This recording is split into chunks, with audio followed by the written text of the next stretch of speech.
तो हाँ भाई चैंपियंस, क्या हाल है सबके। तो आज अपना आयनिक इक्विलिब्रियम का पहला लेक्चर है। आयनिक इक्विलिब्रियम स्टार्ट हो रहा है यहाँ से। तो केमिकल इक्विलिब्रियम के बाद आया है, केमिकल इक्विलिब्रियम के 5 लेक्चर करवा दिए हैं। ठीक है, अगर वैसे देखा जाए तो चैप्टर उसी में ही है, ये छठा लेक्चर मान सकते हो इसको। ठीक है, बट अब जो बातें होंगी वो सारी आयंस के बारे में होंगी इससे आगे, तब ये जाके अपना आया है आयनिक इक्विलिब्रियम और उसका पहला लेक्चर है। ठीक है, इसमें हम पढ़ेंगे आर्हीनियस एसिड बेस थ्योरी। मतलब आर्हीनियस सर ने क्या बोला एसिड और बेस के बारे में। फिर Bronsted Lowry acid and base theory. Bronsted और लोरी सर ने क्या बोला एसिड और बेस की डेफिनेशन के बारे में। फिर आएगा अपना acid Lewis acid base theory.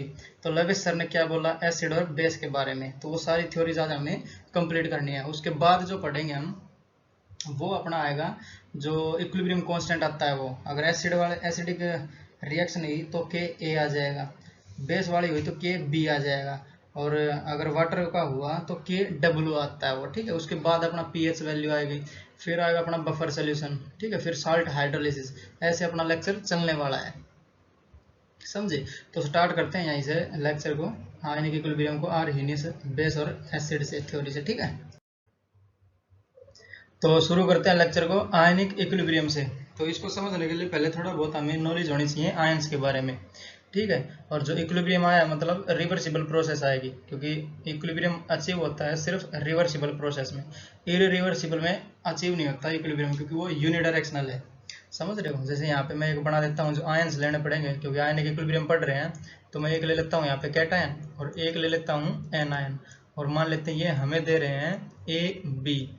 ये क्या अपना एक मॉलिक्यूल है, ये जो ए बी बना अपना ये मॉलिक्यूल है। ठीक है, ये भी आयनिक इक्विलिब्रियम में आएगा। और एक अगर यहाँ पे भी आयंस हो और यहाँ पे भी आयंस हो, रिएक्टेंट और प्रोडक्ट दोनों अगर आयंस हो जाए तो वो भी आयनिक इक्विलिब्रियम में पढ़ा जाएगा अपना। समझ रहे। तो मैंने ले लिया ए प्लस प्लस एक्स माइनस, और ये हमें दे रहा है मान लेते हैं बी प्लस और प्लस जेड माइनस। तो ये जो दोनों अपनी इक्वेशन आ रही है पहली और दूसरी, ये सब पढ़ा जाएगा आयनिक इक्विलिब्रियम में, क्योंकि यहाँ पे हमें इधर रिएक्टेंट में मिल रहे हैं आयंस, या फिर अपना जो प्रोडक्ट है उसमें भी हमें आयंस मिल रहे हैं। तो ये जो दोनों रिएक्शंस हैं ये पढ़ी जाएंगे अपनी आयनिक इक्विलिब्रियम में, समझे। तो यहाँ पे मैं एक एग्जांपल लेके दिखा देता हूँ। जैसे अपने पास है एसिटिक एसिड CH3COOH, और ये हमें दे रहा है मान लेते हैं CH3 और COO माइनस और प्लस H प्लस। ठीक है, तो ये जो अपने आयंस हो गए ये मॉलिक्यूल हो गया, समझ रहे हो। तो ये सब पढ़ा जाएगा आयनिक इक्विलिब्रियम में। तो अब बात आती है जो अपने आयंस है वो कहाँ मिलेंगे। तो वो मिलते हैं एक्वस सॉल्यूशन में। जो अपने फैराडे सर थे उन्होंने सिर्फ इलेक्ट्रोलाइट्स पे ही अपना करा था, जितने भी एक्सपेरिमेंट करे वो। ठीक है, जैसे यहाँ पे फैराडे सर की बात करें थोड़ी बहुत, तो फैराडे सर ने जितने भी एक्सपेरिमेंट करे वो थे इलेक्ट्रोलाइट्स पे। या फिर जो आयंस मिलेंगे हमें फैराडे सर के अनुसार वो मिलेंगे आयंस किसमें मिलेंगे, एक्वस सॉल्यूशन में। एक्वस सॉल्यूशन में हमें आयंस मिलेंगे। ठीक है, जैसे जो फैराडे सर थे उन्होंने उनके हिसाब से अगर देखा जाए तो दो सोल्यूशन ले लेता हूँ मैं। एक तो ले लेता हूँ शुगर सोल्यूशन, शुगर सोल्यूशन, और एक ले लेता हूँ यहाँ पे साल्ट सोल्यूशन, साल्ट सोल्यूशन। समझ रहे हो। जब इलेक्ट्रिसिटी पास करी गई तो जो शुगर सोल्यूशन है उसमें इलेक्ट्रिसिटी पास ही नहीं हुई। ठीक है, तो ये जो सोल्यूशन है sugar solution, it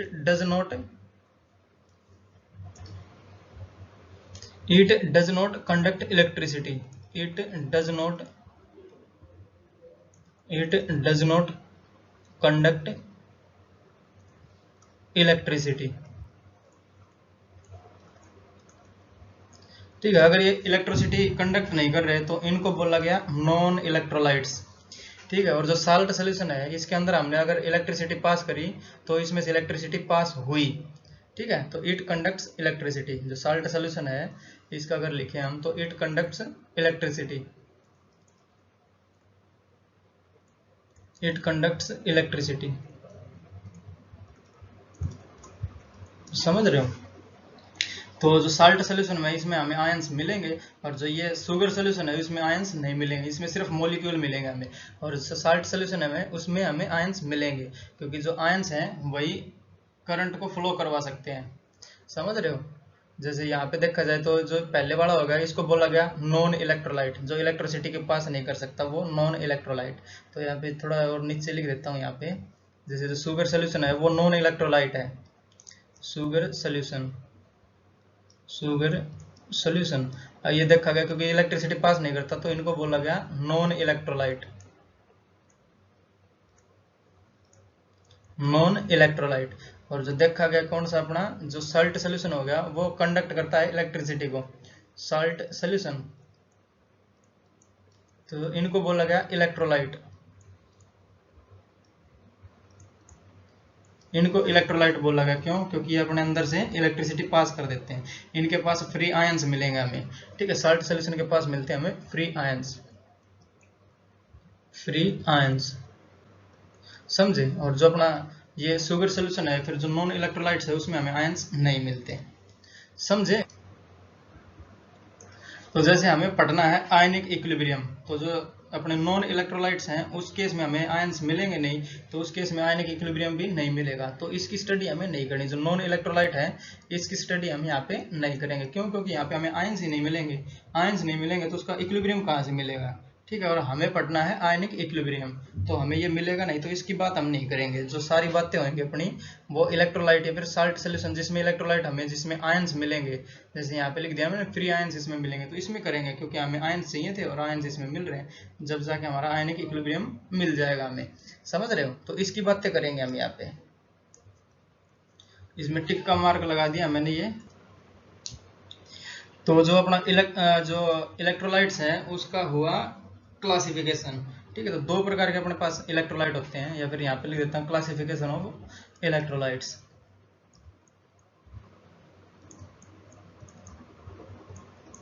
classification of electrolytes, तो अपने पास मेनली दो प्रकार के रहते हैं, एक तो वीक इलेक्ट्रोलाइट और एक रहता है अपने पास स्ट्रॉन्ग इलेक्ट्रोलाइट, ठीक है। वीक इलेक्ट्रोलाइट, वीक इलेक्ट्रोलाइट, और एक रहता है अपने पास स्ट्रॉन्ग इलेक्ट्रोलाइट, स्ट्रॉन्ग इलेक्ट्रोलाइट। और जो ये अपने को इलेक्ट्रोलाइट्स मिलेंगे ये वाले, ये एसिड बेस और साल्ट तीनों में मिलते हैं अपने को, तो ये जो लिख देता हूं यहाँ पे तीनों में मिलेंगे हमें, एसिड बेस और साल्ट, ठीक है। तीनों में हमें स्ट्रॉन्ग इलेक्ट्रोलाइट और वीक इलेक्ट्रोलाइट दोनों टाइप के मिलेंगे हमें, जैसे एसिड में भी हो जाएगा weak acid, strong acid, base में भी हो जाएगा वीक इलेक्ट्रोलाइट और स्ट्रॉन्ग बेस, या फिर वीक बेस या स्ट्रॉन्ग बेस। साल्ट भी हो जाएगा वीक इलेक्ट्रोलाइट या फिर वीक साल्ट या फिर स्ट्रॉन्ग साल्ट, तीनों की कंडीशन यहाँ पे मिलेगी, तीनों में हमें ये दोनों टाइप के देखने को मिलेंगे, समझ रहे हो। तो कुछ एक एग्जांपल देखेंगे यहाँ पे, जैसे स्ट्रॉन्ग एसिड हो गया अपना, स्ट्रॉन्ग बेस हो गया, स्ट्रॉन्ग साल्ट हो गया, तो इनके एग्जांपल देख लेते हैं, नेक्स्ट स्लाइड में बढ़ते हैं उसके लिए। तो अब देखते हैं अपना स्ट्रॉन्ग इलेक्ट्रोलाइट्स, जैसे जो इलेक्ट्रोलाइट है वो एसिड बेस और सोल्ट तीनों में देखने को मिल सकते हैं, तो यहाँ पे तीनों के आएंगे। जैसे स्ट्रॉन्ग एसिड हो गया, पहले स्ट्रॉन्ग इलेक्ट्रोलाइट ले रहे हैं तो स्ट्रॉन्ग एसिड लेते हैं पहले, स्ट्रॉन्ग एसिड, जैसे अपने पास HCl हो गया, HCl एक स्ट्रॉन्ग एसिड है, ठीक है। H2SO4 हो गया अपने पास सल्फ्यूरिक एसिड, ये भी एक स्ट्रॉन्ग एसिड है। नाइट्रिक एसिड हो जाएगा अपने पास HNO3, ये सब स्ट्रॉन्ग एसिड है, मतलब ये कंप्लीटली डिसोसिएट हो जाएगा जब इनकी रिएक्शन करवाई जाएगी।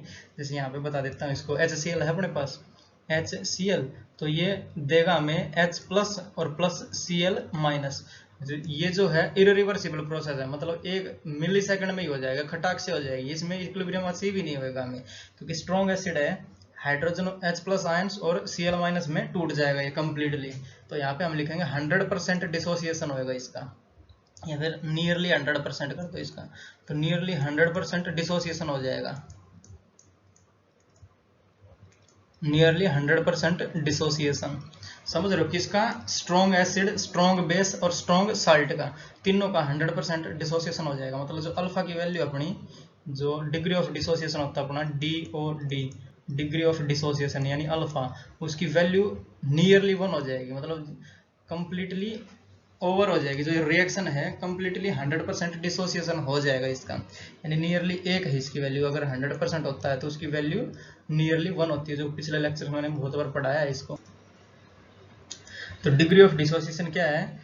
एक मोल में से कितने मोल डिसोसिएट हो जा रहे हैं, तो यहाँ पे नियरली 1, मतलब पूरा का पूरा कंप्लीट यहाँ पे डिसोसिएट हो जाएगा। अगर इसका 1 मोल है तो पूरा का पूरा डिसोसिएट हो जाएगा किसका, strong acid, strong base, strong salt का, समझे। तो यहाँ पे स्ट्रॉन्ग एसिड लिया हमने, स्ट्रॉन्ग बेस और ले लेते हैं यहाँ पे, और फिर स्ट्रॉन्ग साल्ट की बात करेंगे। स्ट्रॉन्ग बेस, स्ट्रॉन्ग बेस,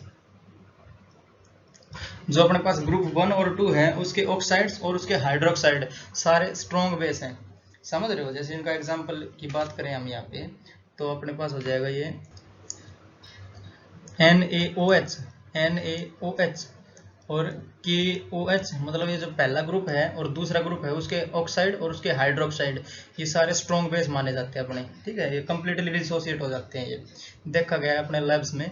और जैसे यहाँ पे दूसरे वाला और एग्जाम्पल ले लेते हैं, calcium hydroxide, CaOH whole twice, समझ रहे हो। जैसे मैग्नीशियम हाइड्रोक्साइड हो जाएगा MgOH होल ट्वाइस, समझ रहे हो। ये वाले स्ट्रॉन्ग बेस हैं ये सारे, मतलब कंप्लीटली 100% डिसोसिएट हो जाएंगे ये। जैसे अगर NaOH लें यहाँ पे तो Na प्लस बन जाएगा और OH माइनस बन जाएगा। ये जो रिएक्शन होगी अपनी इरिवर्सिबल रहेगी, एक सेकंड भी नहीं लगेगा, इतने में ये कंप्लीट हो जाएगा इसका डिसोसिएशन, समझ रहे हो। तो अब ले लेते हैं अपना जो स्ट्रॉन्ग सॉल्ट है, ये सॉल्ट को हम इलेक्ट्रोलाइट भी बोल सकते हैं यहाँ पे, ठीक है। स्ट्रॉन्ग इलेक्ट्रोलाइट या फिर स्ट्रॉन्ग सॉल्ट,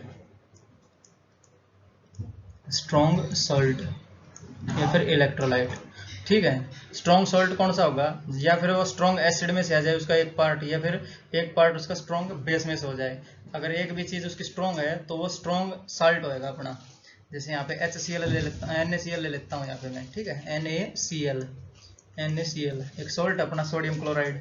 जैसे Na यहाँ से आया स्ट्रॉन्ग बेस से और Cl कहाँ से आया है, स्ट्रॉन्ग एसिड से, तो ये स्ट्रॉन्ग साल्ट रहेगा अपना, ठीक है। NH4Cl ले लेते हैं यहाँ पे, NH4Cl, जैसे Cl यहाँ पे स्ट्रॉन्ग एसिड से आ गया तो ये स्ट्रॉन्ग सॉल्ट रहेगा अपना, समझे। Na2CO3 ले लेते हैं यहाँ पे, Na2 सोडियम कार्बोनेट, Na2CO3, ये जो Na है अपना ये आया स्ट्रॉन्ग बेस से, समझ रहे हो। तो ये स्ट्रॉन्ग सॉल्ट रहेगा अपना। और जो कार्बोनेट है ये स्ट्रॉन्ग एसिड से आया अपना, करेक्शन जो वीक एसिड है उससे आया है, समझ रहे हो। तो ये हमें एक चीज इसमें स्ट्रॉन्ग चाहिए, जैसे Na यहाँ पे स्ट्रॉन्ग है, स्ट्रॉन्ग बेस से आया तो ये स्ट्रॉन्ग सॉल्ट रहेगा अपना, या फिर स्ट्रॉन्ग इलेक्ट्रोलाइट रहेगा, समझ रहे हो। इसका जो डिग्री ऑफ डिसोसिएशन है वो नियरली 100% है, पूरा का पूरा डिसोसिएट हो जाएगा। अगर ये पूरा डिसोसिएट हो रहा है तो यहाँ पे इक्विलिब्रियम हमें अचीव ही नहीं होगा, क्योंकि इक्विलिब्रियम अचीव होता है किसमें, जो रिवर्सिबल प्रोसेस रहती है उसमें, और ये है इरिवर्सिबल प्रोसेस, मतलब ये मिलके HCl नहीं बना सकते, समझ रहे हो। स्ट्रॉन्ग एसिड है ना, HCl नहीं बना सकते ये मिलके दोनों। तो इसकी भी हम ज्यादा चर्चा नहीं करेंगे, क्यों, क्योंकि हमें आयंस चाहिए जो कि इक्विलिब्रियम में हो, क्योंकि हम पढ़ रहे हैं आयनिक इक्विलिब्रियम। तो यहाँ पे इक्विलिब्रियम नहीं है ना हमें, तो यहाँ पे जो स्ट्रॉन्ग एसिड, स्ट्रॉन्ग बेस और स्ट्रॉन्ग साल्ट है, इनकी बातें भी यहाँ पे हम नहीं करेंगे जो आयनिक इक्विलिब्रियम है उसमें, समझ रहे हो। ये तो बताने के लिए था कि ये जो स्ट्रॉन्ग एसिड है, स्ट्रॉन्ग बेस है, स्ट्रॉन्ग साल्ट है, उनके एग्जांपल्स हैं ये। डिग्री ऑफ डिसोसिएशन का नियरली 1 है, 1 मोल अगर है उसका तो पूरा का पूरा डिसोसिएट हो जाएगा वो, तो उसमें हमें इक्विलिब्रियम अचीव ही नहीं होगा। तो आयनिक इक्विलिब्रियम क्या पढ़ेंगे फिर, इक्विलिब्रियम ही नहीं मिलेगा, तो समझ रहे हो। तो अभी हम यहाँ पे बात करेंगे जो अपना वीक इलेक्ट्रोलाइट है उनके। वीक इलेक्ट्रोलाइट में हमें मिलेगा इक्विलिब्रियम, और आयंस भी बनेंगे और इक्विलिब्रियम में मिलेगा, समझ रहे हो। तो यहाँ पे ले लेते हैं हम वीक इलेक्ट्रोलाइट, वीक इलेक्ट्रोलाइट, समझ रहे हो। वीक इलेक्ट्रोलाइट में हमें पढ़ना पड़ेगा वीक एसिड, वीक बेस। तो पहले वाला ले लेता हूं मैं, वीक एसिड, वीक एसिड, और फिर ले लेंगे वीक बेस, और उसके बाद वीक सॉल्ट या फिर वीक इलेक्ट्रोलाइट। अगर वीक एसिड की बात करी जाए यहाँ पे, तो जैसे अपने पास एसिटिक एसिड हो गया CH3COOH, ये जो एसिटिक एसिड है ये भी वीक एसिड है, समझ रहे हो। जैसे फॉर्मिक एसिड हो गया अपने पास HCOOH, ये भी अपना वीक एसिड है। जैसे हाइड्रोजन सल्फाइड हो गया H2S, ये भी वीक एसिड है अपना, समझ रहे हो। अगर और देखें तो H2CO3, ये भी अपना वीक एसिड है, H2CO3। जैसे HCN हो गया HCN, जैसे C6H5, C6H5 और COOH, ये भी अपना वीक है सारे, ये जो वीक एसिड है सारे। तो ये जो डिसोसिएशन इनका कंप्लीट नहीं होगा, इनका लगभग 5% के बराबर ही होता है। अगर 1 मोल है तो उसमें से 0.05 मोल्स ही जाएंगे। जैसे ये देखा, इसका बना लेते हैं यहाँ पे जो रिएक्शन बनाई है, CH3COOH, और ये हमें देगा, क्योंकि रिवर्सिबल प्रोसेस रहेगी ये, नियरली 5% ही डिसोसिएट होता है ये, तो ये हमें देगा CH3COO- और प्लस देगा हमें H प्लस।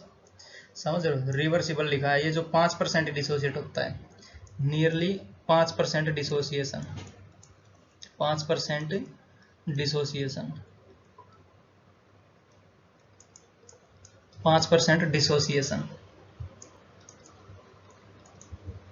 समझे। अगर 1 मोल है इसका तो 0.05 मोल्स ही जाएंगे इक्विलिब्रियम पे। तो मान लेते हैं इसका 1 मोल है तो जाएगा कितना, इसका जाएगा 0.05, मतलब 5% ही जाएगा ना। तो ये इक्विलिब्रियम में रहेगा, इक्विलिब्रियम में आएगा तो जो CH3 अपना एसिटिक एसिड है, इससे CH3COO-, यहाँ पे C और आएगा ना, CH3COO- और H प्लस हमें मिलता रहेगा, और बाद में इनकी कंसंट्रेशन हो जाएगी कुछ जो इक्विलिब्रियम पे रहेगी, फिर ये दोनों मिलके CH3COOH हमें देते रहेंगे। समझ रहे हो। तो ये है वीक एसिड, तो इनके बारे में हमें ज़्यादा चर्चा करनी पड़ेगी। क्यों? क्योंकि आयनिक इक्विलिब्रियम है, इसमें आयन्स भी मिल रहे हैं और इक्विलिब्रियम में मिल रहा है, तो आयनिक इक्विलिब्रियम हमें पढ़ना पड़ेगा इसमें। तो अब बात कर लेते हैं जो अपना वीक बेस हो गया उसकी, ठीक है। तो दूसरे नंबर पे आता है अपना वीक बेस, वीक बेस, ठीक है। अगर इसके एग्जांपल लें यहाँ पे अपना अमोनियम हाइड्रोक्साइड हो जाएगा, जैसे NH4OH, अमोनियम हाइड्रोक्साइड। और जो अपना नाइट्रोजन है उसके ऑर्गेनिक कंपाउंड सारे जो अपने वीक बेस रहते हैं, जैसे यहाँ पे हम देखे हैं इथेनामीन, CH3N CH3 और एक यहाँ पे H, ठीक है। तो ये है अपना इथेनामीन, ठीक। और एक और हो जाएगा जैसे C2H5 होल थ्राइस, और ये हो जाएगा अपना N। और यहाँ पे हो जाएगा जैसे अपना C5H5N, इसको बोलते हैं हम पिरिडिन, पिरिडिन। तो ये सारे वीक बेस रहते हैं अपने, ठीक है। और जो अब नंबर आता है अपना वीक सॉल्ट या फिर वीक इलेक्ट्रोलाइट का, जो तीसरे नंबर पे आता है अपना वीक इलेक्ट्रोलाइट, वीक सॉल्ट या फिर इलेक्ट्रोलाइट, ठीक है। अगर इनमें से कोई भी एक आ जाए, जैसे ये वीक एसिड से आ जाए और एक वीक बेस से आ जाए, तो वो अपना बनेगा वीक सॉल्ट या फिर वीक इलेक्ट्रोलाइट। जैसे यहाँ पे देखी जाए तो CH4 और CN लेते हैं हम, तो CH4CN, करेक्शन NH4 है, ये CH4 नहीं है, NH4। तो NH आया अपना वीक बेस से, CN आया है अपना वीक एसिड से, तो ये एक वीक साल्ट हो जाएगा अपना, ठीक है। ये पूरा कंप्लीटली डिसोसिएट नहीं होगा, लगभग 5% के बराबर ये डिसोसिएट होता है अपना, समझ रहे हो। जैसे यहाँ पे एक और एग्जांपल ले लेते हैं हम, NH4 होल ट्वाइस और CO3, तो ये भी अपना एक वीक सॉल्ट है, समझे।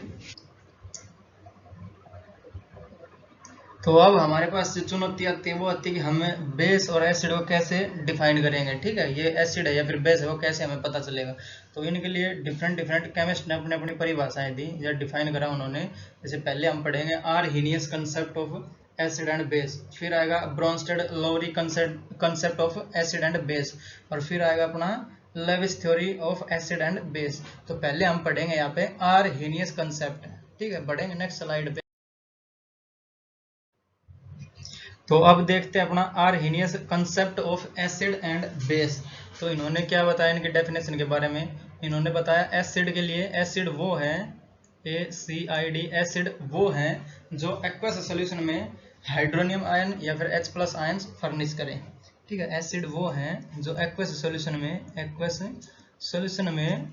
H प्लस आयन्स या फिर H3O plus hydronium ion furnish करें, ठीक है। जैसे अगर इसका देखा जाए तो H प्लस भी कर सकता है और H3O प्लस भी कर सकता है, क्योंकि जो हाइड्रोजन है अपना उसके पास एक प्रोटॉन रहता है और एक इलेक्ट्रॉन रहता है। ये H प्लस क्या है, इलेक्ट्रॉन को रिमूव कर दिया हमने, इलेक्ट्रॉन को बाहर दे दिया इससे, तो एक प्रोटॉन ही बचेगा, ये H प्लस एक प्रोटॉन बचेगा इसके पास। ठीक है, या तो ये फर्निश करें या फिर H3O प्लस करें। तो जो हाइड्रोजन है उसका जो साइज है एटम का वो बहुत छोटा होता है और उसके पास पॉजिटिव चार्ज है, मतलब वो अनस्टेबल है। तो जैसे ये वाटर के मोलिक्यूल के साथ मिल गए, जैसे ये H प्लस है अपना और एक आएगा अपना H2O, तो O और H और H। ठीक है, और इसके पास रहेंगे दो लोन पेयर, तो एक लोन पेयर ये दिखा देता हूँ मैं और एक लोन पेयर ये दिखा देता हूँ। तो ये क्या करेगा, ये नेगेटिव चार्ज हो जाएगा लोन पेयर मतलब, और ये पॉजिटिव है, तो ये दोनों को एक दूसरे को अट्रैक्ट करेंगे और अट्रैक्ट करने के बाद ये बनेगा अपना हाइड्रोनियम आयन H3O प्लस। समझ रहे हो? तो ये वाला भी फर्निश कर सकता है और H प्लस आयंस भी फर्निश कर सकता है। तो आर्हीनियस के हिसाब से एसिड वो है जो एक्वस सॉल्यूशन में हमें H प्लस आयंस दे या फिर हाइड्रोनियम आयन दे, तो इसको हम बोलेंगे हाइड्रोनियम आयन। ठीक है,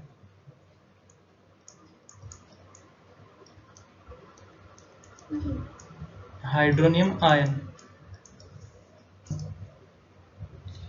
और जो बेस की डेफिनेशन है वो क्या हो जाएगी, यहाँ पे बेस में OH माइनस देगा सिर्फ। ठीक है, तो बेस हो जाएगा अपना बेस ऐसा एक्वस सॉल्यूशन, एक्वस सॉल्यूशन जो हमें OH माइनस आयंस दे, OH माइनस आयंस हमें दे। ठीक है, या फिर फर्निश करे, फर्निश करे ओनली, ओनली। ठीक है, अगर एसिड और बेस, एसिड में भी ये ओनली है, H प्लस आयंस ही देगा हमें, या फिर H3O प्लस आयंस देगा, हाइड्रोनियम आयन देगा, या फिर H प्लस आयंस ही देगा सिर्फ। अगर इसके अलावा कुछ है तो वो सॉल्ट में आ जाएगा, या बेस के अलावा अगर OH माइनस के अलावा कुछ आ रहा तो वो भी सॉल्ट में काउंट होएगा। अगर यहाँ सॉल्ट की डेफिनेशन भी लिख देते हैं यहाँ पे, आर्हीनियस के जो केस है वो, अगर H प्लस है अपना, H प्लस आयंस दे रहा है, इसके अलावा और भी कुछ दे रहा है, जैसे आयंस दे रहा है H प्लस और प्लस और भी कुछ आयंस दे रहा है, मान लेते हैं A प्लस है। ठीक है, तो ये अपना सोल्ट कहलाएगा। इसका एग्जांपल भी बता देंगे अभी, जैसे OH माइनस है अपना, OH माइनस, और जैसे X माइनस भी दे रहा है तो ये भी हमारा सोल्ट होएगा। अगर ये OH माइनस दिया ओनली, जैसे सोल्यूशन में OH माइनस दिया तो वो एक बेस रहेगा, अगर H प्लस दिया तो वो एसिड रहेगा। अगर एसिड के अलावा कुछ और भी पॉजिटिव आ रहा है और OH माइनस के अलावा और भी कुछ नेगेटिव आ रहा है तो वो अपना सॉल्ट बनेगा। जैसे इसका एक केस ले लेते हैं हम यहाँ पे, NaHCO3 ले लेते हैं, जो पहले वाला है इसका NaHCO3। अगर इसका डिसोसिएशन करेंगे हम इसको तो क्या बनेगा, Na प्लस बनेगा और प्लस H प्लस बनेगा और प्लस CO3 2 माइनस बन जाएगा। ठीक है, तो अगर ये H प्लस होता है इसमें तो ये एसिड होता। ठीक है, इसमें Na प्लस भी आ गया तो ये एक सॉल्ट है। अगर इसका एग्जांपल लें हम यहाँ पे तो ये हो जाएगा Cu और OH और Cl। अगर इसको डिसोसिएट करेंगे हम तो ये बनेगा Cu2 प्लस और प्लस OH माइनस और प्लस Cl माइनस। ठीक है, अगर ये OH माइनस होता ओनली तो ये हमारा होता बेस, और ये Cl भी आ गया यहाँ पे तो ये अपना बन जाएगा सॉल्ट। समझे? तो इनकी लिमिटेशन देख लेते हैं, जो यहाँ पे लिख लेते हैं लिमिटेशंस। ठीक है, तो लिमिटेशन क्या हो जाएंगे, जैसे ये सिर्फ बात कर रहे हैं किसकी, जो एक्वस है वो, जैसे ये एक्वस सोल्यूशन की बात कर रहे हैं ना एक्वस सोल्यूशन में, और गैसेस में है उसकी कोई बात ही नहीं करी। जैसे अपना HCl हो गया यहाँ पे, HCl ये गैसियस फॉर्म में होता है, जैसे NH3 हो गया अपना, NH3 ये सब गैसियस फॉर्म में है, are gaseous in nature, gaseous in nature. तो इन गैसियस जो मॉलिक्यूल्स अपने या फिर जो गैसेस के कंपाउंड है HCl हो गया अपना, इनकी बात ही नहीं करी इन्होंने, तो ये इसकी लिमिटेशन है। और दूसरी क्या हो जाएगी, जैसे अपना मेटल ऑक्साइड के बारे में इन्होंने कुछ बताया ही नहीं, तो मेटल ऑक्साइड अपनी बेसिक इन नेचर रहते हैं, जैसे MgO Na2O। ठीक है, ये सारी जो है अपना बेसिक इन नेचर है, तो इन्होंने बताया नहीं ना। जैसे एक्वस में होता तो ये MgOH होल ट्वाइस हो जाता, मतलब जो OH वाला है तो वो तो बता दिया इन्होंने, क्योंकि वो OH आयन फर्निश करेगा किसी भी एक्वस सॉल्यूशन में। बट जो मैग्नीशियम ऑक्साइड है, सोडियम ऑक्साइड है या फिर कैल्शियम ऑक्साइड है, इनकी तो बात ही नहीं करी। ठीक है, CaO, तो इनके ऑक्साइड्स के बारे में कुछ नहीं बताया, जो कि बेसिक इन नेचर है। ये basic in nature, basic in nature. ठीक है, तब जाके इनकी थ्योरी फेल होगी। तो इनको टैकल करने के लिए आता है अपना Bronsted Lowry concept of acid and base. समझे? तो उसको देखते हैं नेक्स्ट पेज पे। तो अब देखते हैं अपना Bronsted Lowry concept for acid and base. तो इन्होंने एसिड और बेस की डेफिनेशन कैसे दी? जो एसिड्स हैं वो प्रोटॉन डोनर्स हैं, ठीक है, या फिर इसको हम बोल सकते हैं proton donors are acids. Proton donors are acidic in nature, acidic in nature, या फिर एसिड्स बोल सकते हैं इनको सिंपली, ठीक है। और जो बेस है वो क्या हो जाएंगे? Proton acceptor. प्रोटॉन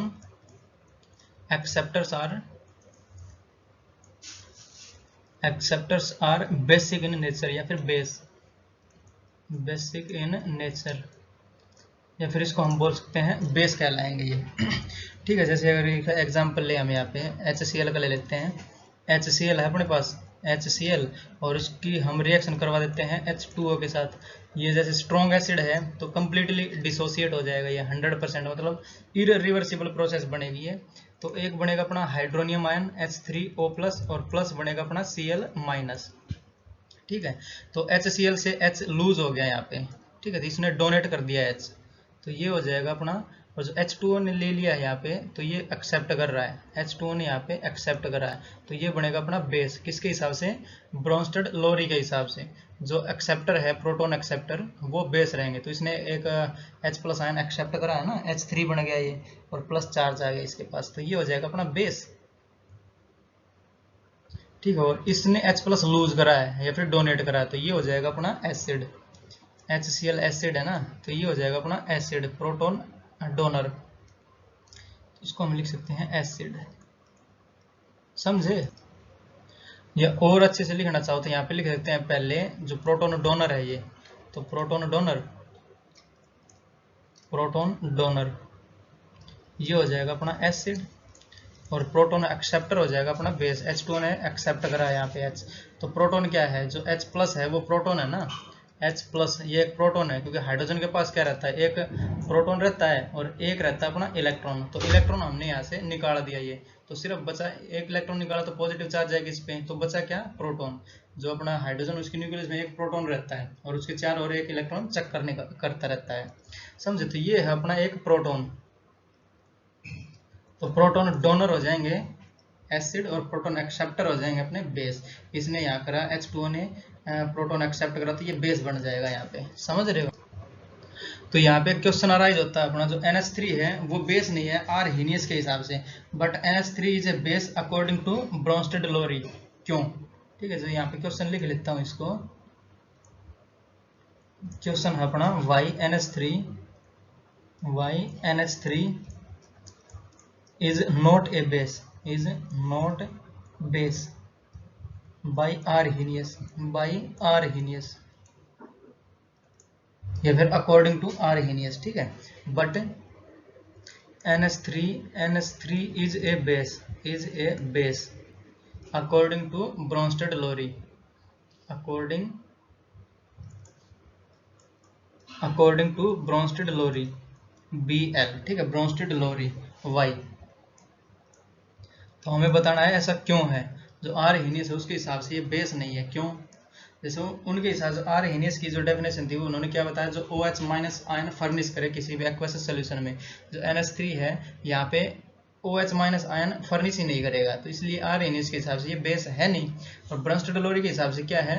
जो प्रोटॉन एक्सेप्ट करे वो बेस है, तो ये प्रोटॉन एक्सेप्ट कर लेगा। जैसे अगर इसकी यहाँ पे इक्वेशन बना के देखें, तो यहाँ पे ले लेता हूँ मैं NH3 है अपना, और इसको HCl के साथ करवा देता हूँ रिएक्ट, HCl के साथ HCl। तो HCl क्या है? यहाँ पे एक स्ट्रॉन्ग एसिड है, तो ये कम्प्लीटली डिसोसिएट हो जाएगा, मतलब ये होगा 100% डिसोसिएशन, तो इरिवर्सिबल प्रोसेस बनेगा अपने पास। तो ये बनेगा NH4+ और प्लस Cl-, ये बन के आएगा अपने पास। तो जो NH3 है इसने जो प्रोटॉन है वो एक्सेप्ट करा है यहाँ पे, देख रहे हो यहाँ पे, तो प्रोटॉन एक्सेप्टर हो जाएगा ये, प्रोटॉन एक्सेप्टर। तो ये हो जाएगा अपना बेस, किसके हिसाब से? ब्रोंस्टेड-लोरी के हिसाब से। और जो HCl है उसने H+ आयन अपना लूज कराया, फिर प्रोटॉन लूज करा इसने, तो ये बन जाएगा अपना एसिड, ठीक है। यहाँ से H प्लस आयन लूज करा, तो ये बन जाएगा अपना एसिड। तो ब्रोंस्टेड लोरी के हिसाब से तो ये जो NH3 है वो बेस हो गया, और ये OH माइनस फर्निश नहीं कर सकता किसी भी एक्वस सोल्यूशन में, तो ये आर हिनेस के हिसाब से बेस नहीं है। तो ये इसका रीजन था। यहाँ सोल्यूशन लिख लेते हैं इसको, समझे। तो जैसे और यहाँ पे बेसिस की बात करी जाए तो बेस यहाँ पे जो अपना ब्रोंस्टेड लोरी है उसके हिसाब से बेस क्या क्या हो जाएंगे। जैसे यहाँ पे छोटे से मैं बना के दिखा दे रहा हूँ उसके। तो बेस मतलब जो प्रोटॉन एक्सेप्टर है वो, तो कौन कौन एक्सेप्ट कर लेगा, जिसके पास नेगेटिवली चार्ज स्पीसी रहेगी जो भी, तो नेगेटिवली चार्ज स्पीसी ये सारे बेस कहलाएंगे। जैसे अपने पास Cl माइनस हो गया, Cl माइनस क्या करेगा, जो प्रोटॉन है उसको एक्सेप्ट कर लेगा, H प्लस आएगा और Cl मिलके दोनों HCl बना लेंगे, ये समझ रहे हो। तो ये जो Cl माइनस है वो अपना बेस है, समझे। जैसे और यहाँ पे एग्जांपल लें हम, तो O2 माइनस हो जाएगा, या फिर SO4 2 माइनस हो जाएगा। अगर दो H आएंगे इसके पास तो H2SO4 बन जाएगा, सल्फ्यूरिक एसिड बन जाएगा। तो ये प्रोटॉन एक्सेप्टर है, एक्सेप्ट कर लेगा इसको, ठीक है। और क्या हो जाएगा यहाँ पे अगर देखा जाए तो HSO4 हो जाएगा, HSO4 माइनस, ठीक है। एक H आएगा इसके पास तो ये एक्सेप्ट करके H2SO4 सल्फ्यूरिक एसिड बना लेगा अपना, ठीक है। और देखते हैं यहाँ पे, जैसे CO3 2 माइनस हो जाएगा, या फिर HCO3 माइनस हो जाएगा, समझ रहे हो। HCO3 माइनस ये भी हो जाएगा, इसके पास एक H आएगा और CO3 2 माइनस के पास 2 H आएंगे, तो ये अपना प्रोटॉन एक्सेप्टर हो जाएगा। तो ये सारे बेस हैं यहाँ पे। जैसे और लिखे हैं एग्जांपल, तो PO4 3 माइनस, तो H3PO4 बनता है, जो PO4 3 माइनस है ये, और HPO4 2 माइनस हो जाएगा, एक H इसके पास आ जाएगा तो H3PO4 बन जाएगा, जो कि ये जो प्रोटॉन एक्सेप्टर हुआ तो ये बेस कहलाएगा अपना समझ रहे हो। जैसे न्यूट्रल स्पीसी हो जाए यहाँ पे, तो न्यूट्रल स्पीसी का और बता देता हूँ। न्यूट्रल स्पीसी जिसके पास लोन पेयर पड़े रहे हों, अगर उनके पास लोन पेयर होंगे तो वो उसको एक्सेप्ट कर लेंगे H प्लस आयंस को, समझ रहे हो। न्यूट्रल स्पीसी तो ये हो जाएगा अपने पास। जैसे NH3 है अपने पास, NH3 तो ये बेसिक इन नेचर है, जिसके पास लोन पेयर है ना ये, तो H प्लस आयंस आएगा, ये खट से इसके साथ है, ये नेगेटिव चार्ज और वो पॉजिटिव, तो दोनों अट्रैक्ट करेंगे एक साथ, ये जुड़ जाएंगे, तो ये रहेगा अपना बेसिक इन नेचर, समझ रहे हो। जैसे हो जाएगा अपने पास R O और H, जैसे यहाँ पे इसके पास दो लोन पेयर हैं, तो जो दो हाइड्रोजन आएंगे इनके साथ दोनों जुड़ जाएंगे, तो ये लोन पेयर वाले भी जो न्यूट्रल स्पीसी है अपनी वो भी बेसिक इन नेचर है। जैसे NH3 हो गया, इसके पास लोन पेयर, तो ये प्रोटॉन एक्सेप्टर है, समझ रहे हो। इसके पास भी लोन पेयर है तो ये भी प्रोटॉन एक्सेप्टर है, समझ रहे हो। तो ये सारे हो जाएंगे अपने बेस। और कुछ स्पीसीज जो हैं वो एम्फोटेरिक इन नेचर होती हैं, मतलब वो प्रोटॉन एक्सेप्ट भी कर सकते हैं, प्रोटॉन को लूज भी कर सकते हैं। तो उसके लिए बढ़ते हैं नेक्स्ट स्लाइड पे। तो जो कुछ स्पीसीज हैं वो एम्फोटेरिक स्पीसीज रहती हैं। जैसे यहाँ पे मैं बना लेता हूँ एम्फोटेरिक स्पीसीज, एम्फोटेरिक स्पीसीज जो प्रोटॉन को एक्सेप्ट भी करना चाहे और प्रोटॉन को डोनेट भी करना चाहे, तो वो सारे स्पीसीज कहलाएंगे अपनी एम्फोटेरिक स्पीसीज। जैसे अपने पास H2O है और प्लस H2O के साथ इसकी रिएक्शन करवा देते हैं, तो ये हमारा बन के आएगा H3O प्लस हाइड्रोनियम आयन और प्लस OH माइनस, ठीक है, ये बन के आएगा अपना। तो हम मान लेते हैं जो H2O पहले वाला है ये बना रहा है H3O प्लस, और जो दूसरे वाला है वो OH माइनस। तो पहले ने क्या करा, प्रोटॉन को एक्सेप्ट करा, तो proton acceptor are basic in nature, तो ये बेस हो जाएंगे, और जो प्रोटॉन डोनर है वो एसिड्स हो जाएंगे, तो ऊपर वाला हो जाएगा अपना एसिड। तो जो वाटर है अपना वो दोनों बिहेव कर रहा है ना, एसिड की तरह भी और बेस की तरह भी, तो ये एम्फोटेरिक स्पीसीज कहलाएगी, ठीक है। तो ये हो जाएगा पहले वाला। और दूसरा एक और एग्जांपल ले लेते हैं यहाँ पे, तो दूसरा हो जाएगा HSO4 का, HSO4 माइनस का, ठीक है। तो इसको अगर हम यहाँ पे एक मान लेते हैं एक डोनेट कर दे रहे हैं, तो H प्लस माइनस हमने डोनेट करा, तो डोनर क्या होते हैं एसिड, तो ये एसिड की तरह बिहेव करेगा, ठीक है। तो बनेगा क्या, SO4 2 माइनस बनेगा, और ये रहता है अपना बेसिक इन नेचर, समझे। एक बार इसने डोनेट कर दिया, एक बार एक्सेप्ट करवा देते हैं इसी को ही, तो HSO4 है अपना HSO4 माइनस, और इसको अब दे देते हैं एक जो H प्लस है वो एक्सेप्ट करेगा, तो एक्सेप्टर क्या होते हैं बेस, तो प्रोटॉन एक्सेप्टर और बेस, तो बनेगा क्या, H2SO4 बन जाएगा, H2SO4 यानी सल्फ्यूरिक एसिड बन जाएगा ये, समझ रहे हो। तो जो HSO4 माइनस है वो एसिड की तरह भी बिहेव कर रहा है और HSO4 बेस की तरह भी बिहेव कर रहा है, HSO4 माइनस बेस की तरह भी बिहेव कर रहा है, तो ये हो जाएगा अपना एम्फोटेरिक स्पीसी, समझ रहे हो। तो एक कंसेप्ट अपन आता है कंजुगेट एसिड बेस पेयर का। जैसे ये एसिड है अपना और इसमें से हमने एक H+ हटा दिया यहाँ से, तो ये कंजुगेट बेस बन जाएगा। जो HSO4 माइनस है उसका कंजुगेट बेस कौन सा हो जाएगा, SO4 2 माइनस, ठीक है। ये एसिड है अगर तो इसका कंजुगेट बेस ये बनेगा, अगर ये बेस है तो इसका कंजुगेट एसिड ये बनेगा, समझ रहे हो। इसमें अगर जो बेस है उसमें H+ ऐड कर दिया हमने तो वो कंजुगेट एसिड बन जाता है। तो यहाँ पे लिख लेते हैं conjugate acid base pair, conjugate acid base pair, acid base pair,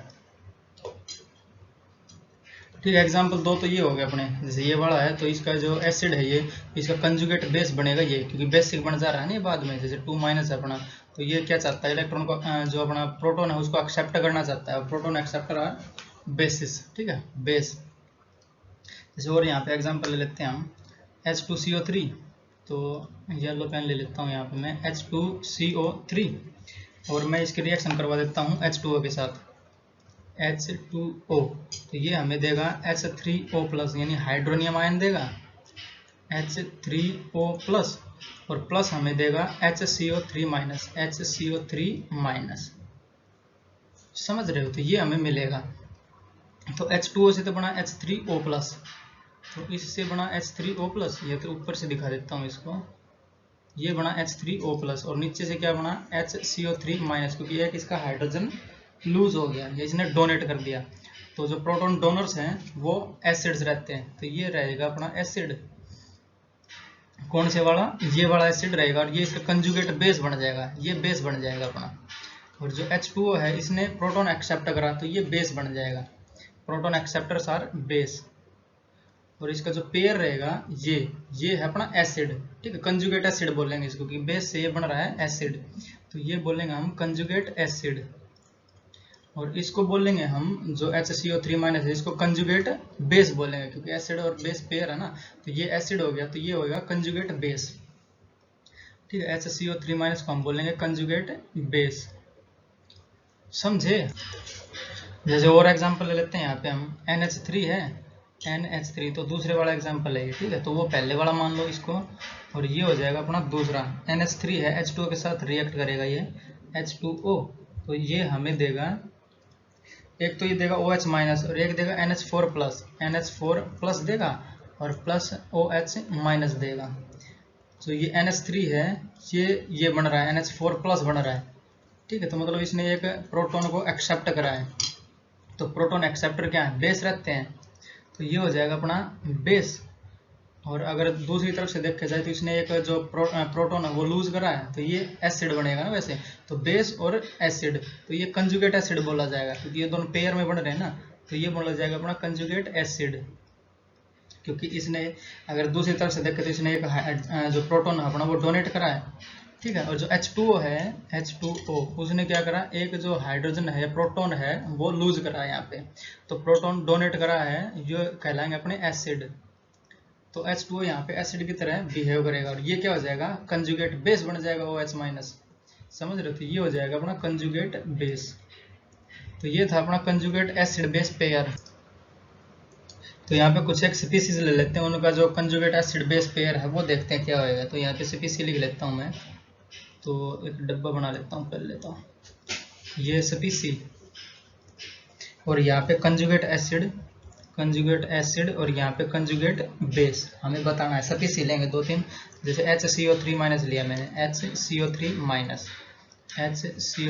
minus, तो जो कंजुगेट एसिड है वो कैसे बन रहा है, देखो ये कंजुगेट एसिड कहाँ है, ये बेस, और ये कंजुगेट एसिड ये है अपना, करेक्शन ये वाला है ना कंजुगेट एसिड, ये लिखा हुआ है मैंने, ये जो H2O था वो बेस की तरह बिहेव कर रहा है और इसने एक जो प्रोटॉन है वो एक्सेप्ट करा है, तो ये कंजुगेट एसिड बन जाएगा। मतलब जो अपना H+ है वो एक्सेप्ट कर ले, अगर ये H+ एक्सेप्ट कर लेगा तो कंजुगेट एसिड बन जाएगा, तो एक अगर ले लेगा तो H2CO3 बन जाएगा ये, H2CO3, तो ये कंजुगेट एसिड बन जाएगा इसका।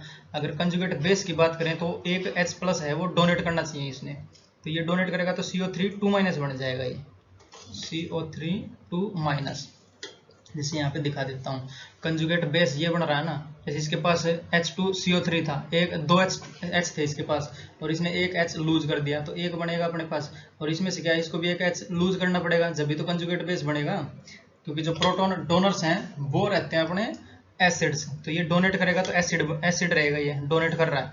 और जो एक्सेप्ट करेगा, जैसे ये वाला है, इसमें एक एक्सेप्ट कर लेगा तो HCO3 माइनस बनेगा ना, तो ये बनेगा अपना कंजुगेट बेस।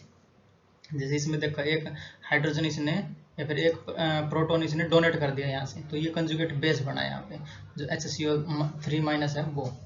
तो एक और ले लेते हैं, जैसे NH2 माइनस ले लेते हैं यहाँ पे, NH2 माइनस।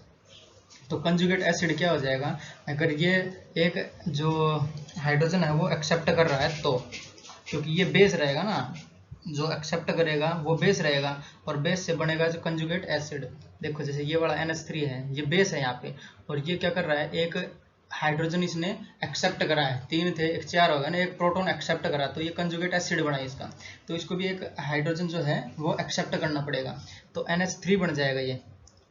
तो जो NH3 है वो इसका कंजुगेट एसिड हो जाएगा, और कंजुगेट बेस क्या होगा, एक हाइड्रोजन यहाँ से लूज कर देगा ये, ठीक है, डोनेट कर देगा, तो ये एसिड कहलाएगा, और जो बनेगा वो बेस आएगा अपना कंजुगेट बेस। तो इसमें से एक हाइड्रोजन इसको डोनेट करना पड़ेगा, तो NH2 माइनस हो जाएगा ये, इसका कंजुगेट बेस क्या बनेगा, NH2 माइनस बनेगा ये, समझ रहे हो, NH2 माइनस,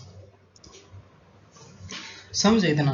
तो अब आता है जो इसकी लिमिटेशन है ब्रोंस्टेड-लोरी की, वो क्या है, तो इसकी जो जैसे BF3 है अपना, या फिर SnCl4 है, FeCl3 है, उसको एक्सप्लेन नहीं कर पाए, उनका नेचर कैसा है, BF3 कैसा है, एसिड है, बेस है, ठीक है। तो लिमिटेशन यहाँ पे लिख लेते हैं रेड कलर से, limitation of Bronsted Lowry concept, limitation, it cannot explain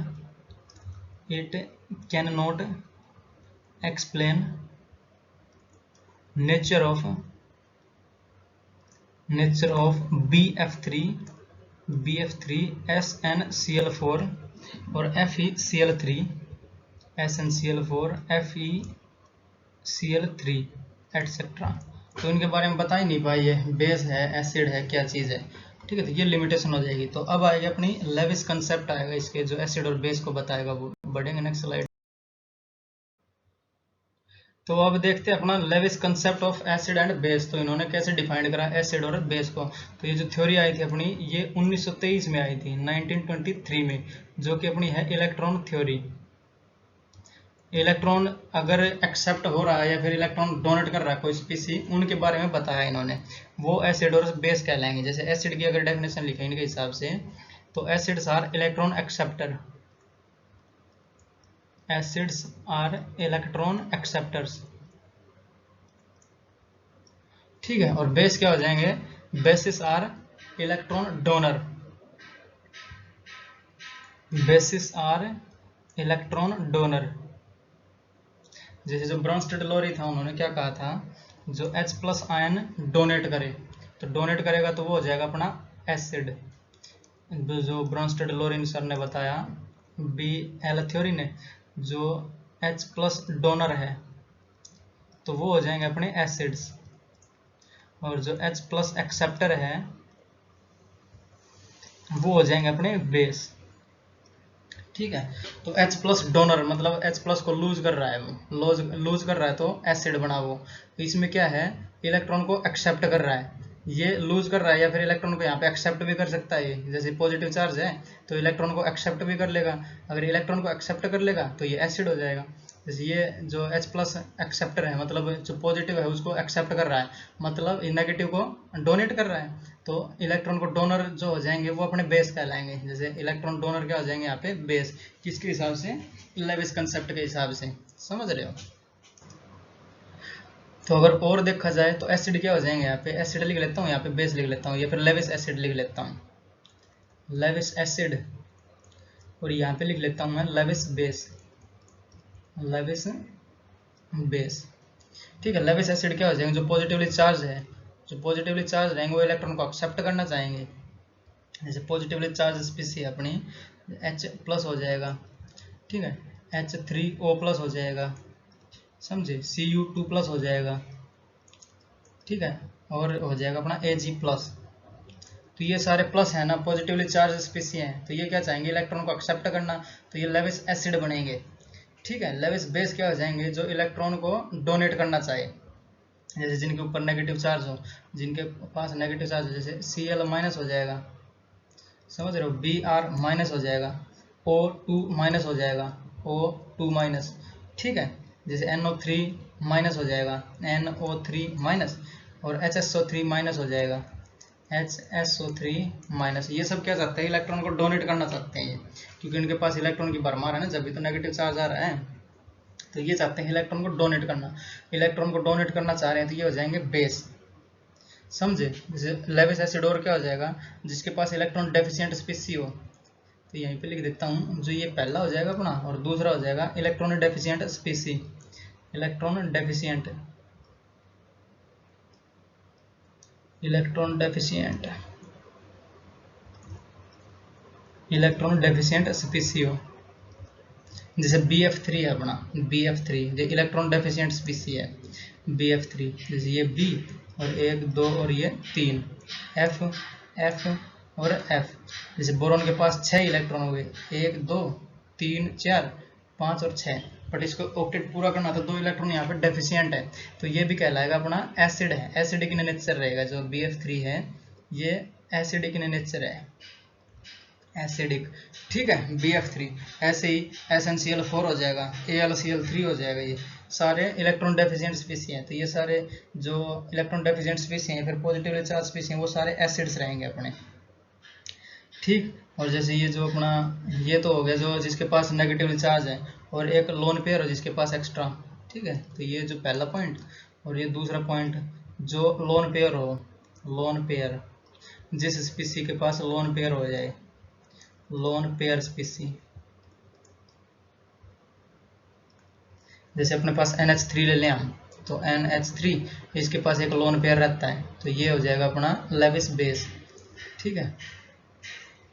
और क्या हो जाएगा, जैसे R O और H, इसके पास 2 लोन पेयर रहते हैं, एक और एक, ये नीचे 2, तो ये क्या चाहेगा, इलेक्ट्रॉन को डोनेट करना चाहेगा। तो इलेक्ट्रॉन डोनर्स क्या हैं, इलेक्ट्रॉन डोनर्स आर बेस, तो ये अपने बेस हो जाएंगे, समझ रहे हो। तो एक यहाँ पे रिलेशन देख लेते हैं लेविस एसिड और लेविस बेस के बीच में, यहाँ पे relation between Lewis acid and Lewis base. तो एक लेविस एसिड लेते हैं हम, BF3 ले लें, ठीक है, BF3 है, और प्लस यहाँ पे वो जो NH3 है इसके साथ करवा देते हैं इसकी रिएक्शन, NH3। तो ये क्या बनाएगा अपना, ये जैसे BF3 है, तो इसके पास एक जो लोन पेयर है, ये लोन पेयर है यहाँ पे, इसके पास डेफिशिएंट है, 2 इलेक्ट्रॉन इसको चाहिए और इसके पास 2 इलेक्ट्रॉन एक्स्ट्रा है, तो ये एक बॉन्ड बना लेगा, कोऑर्डिनेट बॉन्ड। जैसे इसको बना के दिखाता हूँ, इसका स्ट्रक्चर, ये है अपना B, और 1 2 और ये 3 F हो जाएंगे, ये F F और ये F, ठीक है। और जो नाइट्रोजन है इसके पास है एक लोन पेयर, तो ये लोन पेयर हो जाएगा अपना, और ये है अपना N और H3, तो 1 2 और 3, और इसके पास है वैकेंट ऑर्बिटल, जो B है इसके पास, क्योंकि डेफिशिएंट है ना, इसके पास 2 इलेक्ट्रॉन और चाहिए इसको, तो ये दोनों जो इलेक्ट्रॉन है ये एक बॉन्ड बना लेंगे। कौन सा बॉन्ड बनेगा, यहाँ पे कोऑर्डिनेट बॉन्ड बनेगा, समझ रहे हो। तो N और B इन दोनों के बीच में बनेगा कोऑर्डिनेट बॉन्ड। तो मैं ये दिखा देता हूँ, N और B कोऑर्डिनेट बॉन्ड क्या होता है, जिसके पास एक के पास तो खाली ऑर्बिटल हो और एक के पास 2 इलेक्ट्रॉन हो, तो जो कंबाइन करके बनता है, जो इनके पास जो बॉन्ड बनेगा ये कोऑर्डिनेट बॉन्ड रहेगा अपना, ठीक है। इसमें शेयरिंग नहीं होती किसी, दोनों से नहीं होती, जैसे बोरॉन की और नाइट्रोजन दोनों की शेयरिंग नहीं होती है। नाइट्रोजन के पास जो लोन पेयर है वो डायरेक्टली इसको शेयर करवा देगा अपना अपना दोनों इलेक्ट्रॉन। अगर बोरॉन के पास नहीं है, बोरॉन के पास है वैकेंट ऑर्बिटल, तो वैकेंट ऑर्बिटल से ये दोनों कंबाइन कर लेंगे, ठीक है। तो एक जो अपना बनेगा ये बनेगा कोऑर्डिनेट बॉन्ड, कोऑर्डिनेट बॉन्ड, समझे। अगर निकल की बात करें यहाँ पे, निकल के और CO के अगर यहाँ पे करवाएं हम, कार्बन मोनोऑक्साइड की रिएक्शन करवाएं, तो एक हमें प्राप्त होगा जैसे CO क्या है, एक लिगेंड है, और जो वैकेंट डी ऑर्बिटल रहेगी निकेल में, यहाँ पे बना के दिखाएगा, चलो बना ही देता हूँ इसको। तो ये दोनों मिलके देते हैं हमें कोऑर्डिनेट कंपाउंड। जैसे यहाँ पे बना देता हूँ, निकेल के पास है वैकेंट डी ऑर्बिटल, तो ये है अपना निकेल, और इसके पास है वैकेंट डी ऑर्बिटल, ठीक है। और एक जो कार्बन मोनोऑक्साइड है इसके साथ 4 मोल लिए इसके, और ये एक लिगेंड है जो CO है, वो अपने पास लिगेंड है, तो कोऑर्डिनेट कंपाउंड बनेगा इससे। तो कंपाउंड बनेगा NiCO होल 4, CO होल 4, ठीक है। और ये ब्रैकेट में बंद रहेगा, कोऑर्डिनेट कंपाउंड है ये, ठीक है। अगर इसको लिखना चाहो तो लिख सकते हो ये, नहीं तो रहने दो, कोई दिक्कत नहीं है इसको। तो ये सारा डिस्कशन था एसिड बेस के ऊपर, और जो आगे वाला नेक्स्ट वाला लेक्चर आएगा वो आयनाइजेशन कांस्टेंट के ऊपर आएगा। जैसे एसिड और बेस और वाटर, इनका कांस्टेंट क्या क्या बनेगा, जो हमने पिछले में सीखा ना केमिकल इक्विलिब्रियम में, जो कांस्टेंट रहता है वो उसी के सेम है। अगर एसिड आएगा तो वो Ka बन जाएगा, बेस आएगा अगर बेसिक रिएक्शन होगी तो वो Kb बन जाएगा, वाटर होगा तो Kw हो जाएगा वो। तो इस लेक्चर को यहीं पे रोकते हैं, पढ़ाई करते रहें। ऑल दी वेरी बेस्ट, मिलेंगे नेक्स्ट लेक्चर में।